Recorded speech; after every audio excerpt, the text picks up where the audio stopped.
What happened to the democratic promise of 1989, that exhilarating new dawn? That moment when the great civilizations of Central Europe escaped the cold embrace of Soviet communism and came home to the West. On the banks of the Danube, under the bewitching imperial rooftops of Budapest, a new kind of European statehood is being built. It is democratic, but not as we know it, not remotely as Western Europe had hoped for and expected. There's been, for many years now, an ongoing campaign against independent civil society organizations in Hungary. A populist leader is someone who says, I represent the people, and then you use that mandate to go after the people's enemies, and the people's enemies may be a free press, the people's enemies may be a university, the people's enemies may be the courts. If Hungary had had this system that it has now, when it was applying to join the European Union, would it have qualified? No. No, clearly no.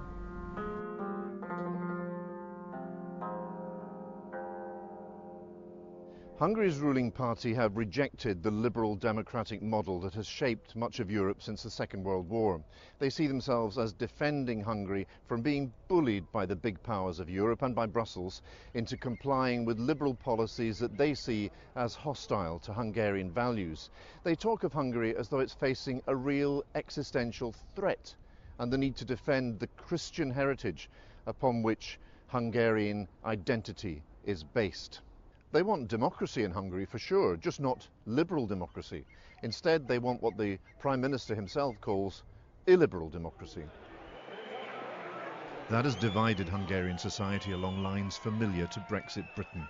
In the cities, the young, the educated, the professional middle classes accuse the government of a lurch to the authoritarian right, of taming the judiciary, of bringing the media under government control, of clamping down on any form of organised dissent. They see it as a betrayal of the democratic promise Hungary embraced in 1989.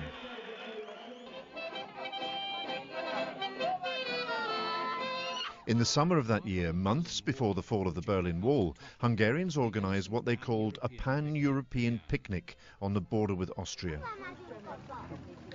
Then, suddenly, unexpectedly, they did something unthinkable for 4 decades.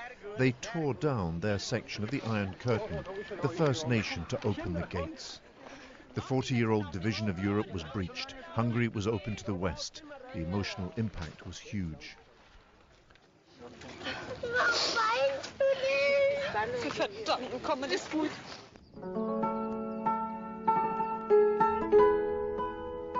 You know, it was for us the fence of our jail.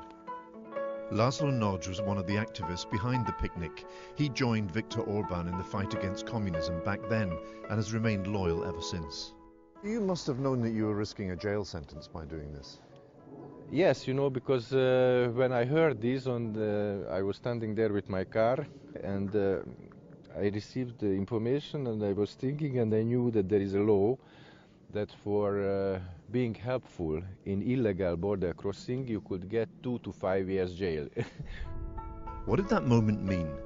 Was it about embracing Western-style democracy? Or was it something more visceral, an act of national awakening?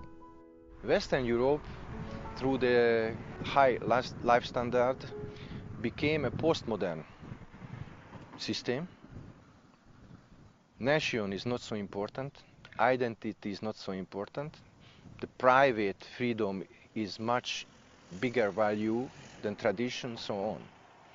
In our territory, and this is not Hungarian issue, this is an East Central European issue, for us, identity is very important.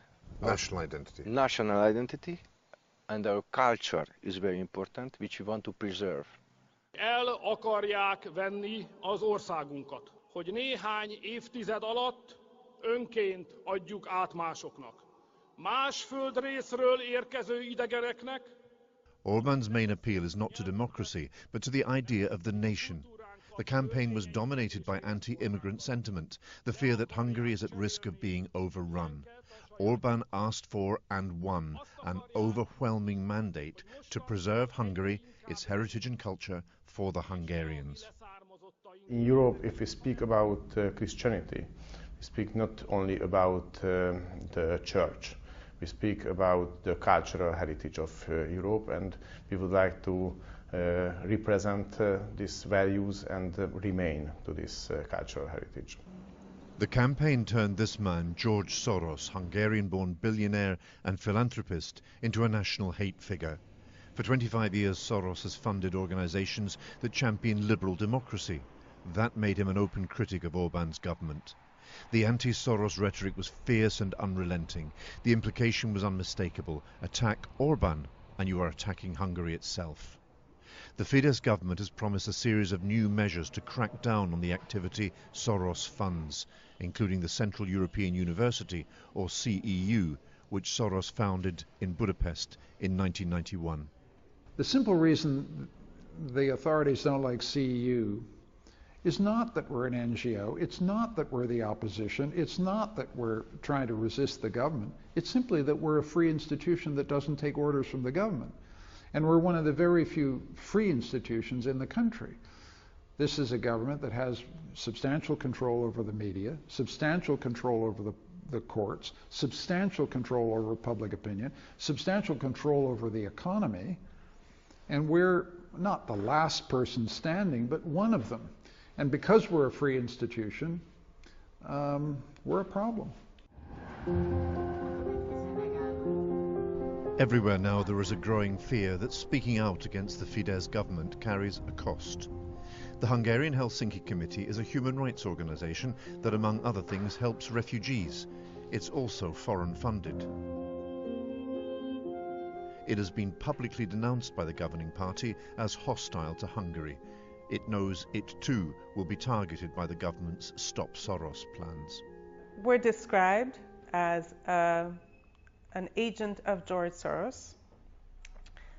We are said to be complicit in global conspiracy where the European institutions, Brussels, Soros, and civil society activists and groups are wanting to drive millions of migrants, Muslim migrants, to Europe and Hungary with the aim of destroying our cultural and religious legacy and identity. The migration will be one of the most important issues in the next decades in Europe and all around the world. And therefore we have to have a policy about the migration. And we can respect the other opinion for other countries because it belongs to the national level in the European Union. But we expect that the other countries have to respect also our democratic decision. It is striking that the most intense anti-migrant sentiment in Europe is in the country that, after the crisis of 2015, has so successfully locked migrants out. Hungary's borders are now so tightly guarded that it's all but impossible to enter the country illegally. Hungary has very few immigrants. It is one of the most ethnically uniform nations in Europe. So how exactly are foreign-funded NGOs helping illegal migration? In Hungary, there are 60,000 NGOs which are operating, existing. And we speak about less than 1% of the NGOs and only 10 or 20 who supports not only the migration but also the illegal migration. And we would like to stop this activity, but we speak only about the illegal migration. But what are NGOs doing to support that illegal migration? There are lots, so I wouldn't like to say name of NGOs because I wouldn't like to accuse one or other NGOs, but you can find a lot of articles in Hungary which describe this situation. But NGOs are still supporting, in your view, illegal migration in Hungary? Yeah, I think so. A few days after this month's election, the fiercely pro-government newspaper Figyelő published a list of names of people said to be working against Hungary for the foreign agent George Soros. Marta Pardavi of the Helsinki Committee found her name among them. The Hungarian government is going after people who have been standing up for democracy, for their views, for their right to freedom of expression, but also can target anybody else they choose to. And I think it sent a very clear message to a lot of people not to speak up, to become intimidated. You find the same concerns among Hungary's judges. Many are now convinced that the ruling party has created a judiciary that is no longer independent of the government. We spoke to several judges. All expressed concern, but declined to speak publicly. One agreed. There is a general climate of fear that they can do anything to us judges. In certain types of cases, maybe one involving a foreign currency loan, or refugees, or referring to a politician from any of the parties, the judge may think he or she is expected to rule in a certain way because of the general climate, which suggests he should rule in a certain way. This pressure definitely exists. Tunde Hando became head of the National Judiciary Office in 2012. Her husband is a founding member of Fidesz and leads the party in the European Parliament. Her appointment is widely perceived to have politicized a previously independent judiciary. So you're saying that the judiciary in Hungary is now largely controlled by a Fidesz party loyalist? Yes, clearly. And it's very dangerous because all the relevant issues of the administration of the judiciary, for example, appointment of judges, selecting the leaders of the judiciary, the remuneration of judges, are decided by this head of the office.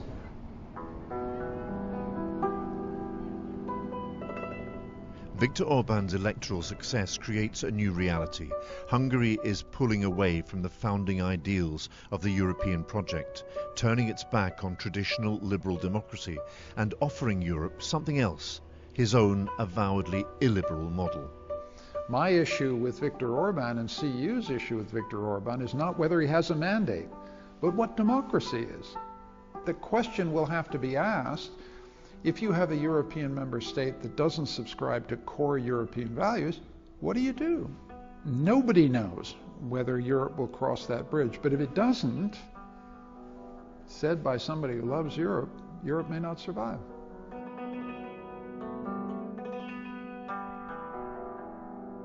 I agree 100% with Viktor Orban that the European Union could work much better if strong nations would be the members.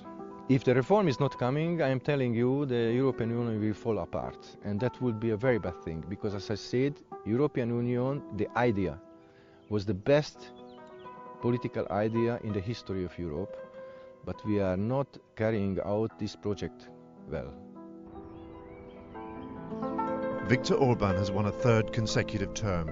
His retreat from the open society values on which the European Union has been built is, for his critics, a retreat from democracy itself. That retreat has been endorsed by the people at the ballot box is the paradox at the heart of European populism.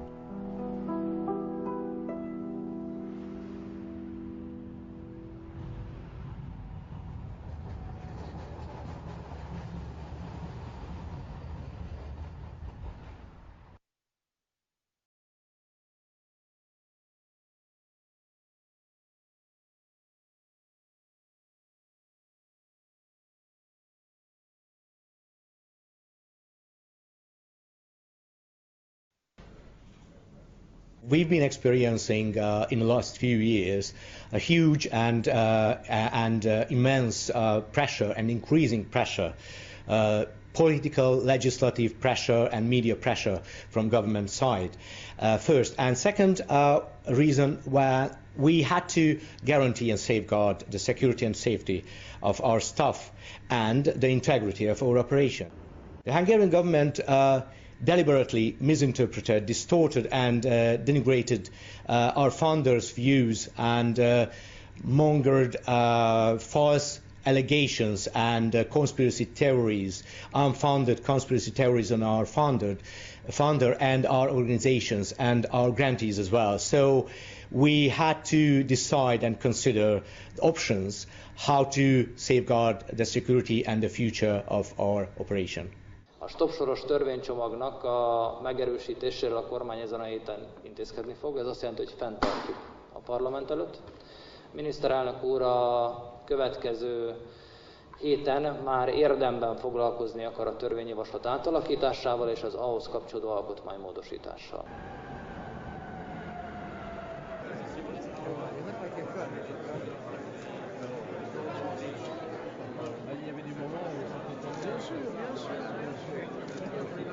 Je ne dis pas que c'est facile, mais il n'y a pas d'autre moyen.